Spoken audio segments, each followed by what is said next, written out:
يا أيها الذين آمنوا كتب عليكم الصيام كما كتب على الذين من قبلكم لعلكم تتقون. আসসালামু আলাইকুম ওয়া রাহমাতুল্লাহি ওয়া বারাকাতুহু। আলহামদুলিল্লাহ ওয়াস সালাতু ওয়াস সালামু আলা রাসূলিল্লাহ ওয়া আলা আলিহি ওয়া আসহাবিহি ওয়া মান ওয়ালা।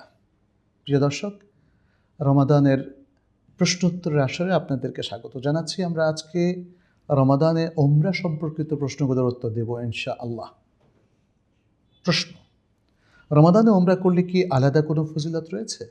উত্তর হচ্ছে, রমাদানে ওমরা করলে বিশেষ ফজিলত রয়েছে। নবী সাল্লাল্লাহু আলাইহি ওয়াসাল্লাম তিনি বলেছেন, উমরাতুন ফি রমাদান তা'দিলু হাজ্জাহ। কোনো রাওয়ায়াতে এসেছে হাজ্জাতাম মাই। রমাদানে একটা উমরা একটা হজের সমপরিমাণ সওয়াব, এবং কোনো রাওয়ায়াতে এসেছে আমার সাথে হজ করার সমান সওয়াব।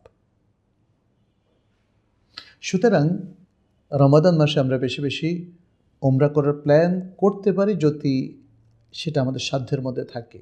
অনেকে মক্কা মদিনায় থাকেন, জেদ্দায় থাকেন, রিয়াদে থাকেন, মধ্যপ্রাচ্যের বিভিন্ন দেশে থাকেন, তাদের জন্য উমরা করা খুবই সহজ। আর আমরা যারা বাংলাদেশে আছি অথবা বাংলা ভাষাভাষী মানুষ বিভিন্ন দেশে আছেন, তাদের জন্য রমাদানে উমরা করাটা খুবই এক্সপেন্সিভ।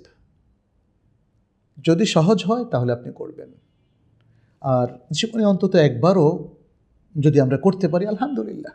প্রতি বছর বিশাল খরচ করে এবং ধার কর্য করে করতে হবে না, সেটা আমরা উদ্বুদ্ধ করছি না। আমরা উদ্বুদ্ধ করছি যদি আপনার জন্য সহজ হয় তাহলে ভালো কাজ যত বেশি করেন, কোনো অসুবিধা নেই। রমাদানে উমরা করলে কোনো টাকা নষ্ট হবে না।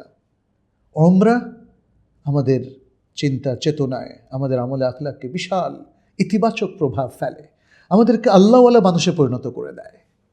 অতএব আমরা রমাদানে উমরা করার চেষ্টা করব ইনশাআল্লাহ, পরিকল্পনা করব। আল্লাহ তৌফিক দান করুন।